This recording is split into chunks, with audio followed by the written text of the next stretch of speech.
আজকের প্রার্থনা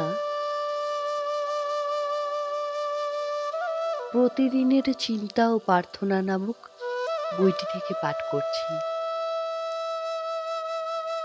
হে অনন্ত, হে চিরমঙ্গলময় প্রভু, তুমি চৈতন্য রূপে সকল চেতনাশীল জীবের হৃদয়ে বিরাজ করিতেছ।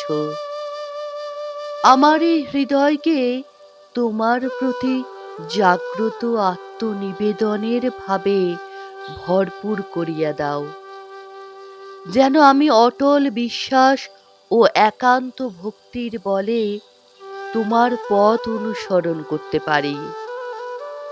আমাকে দিব্য দৃষ্টি দান করো, যেন আমি তোমার কি ইচ্ছা বুঝিতে পারি এবং সেই ইচ্ছানুসারে চলি।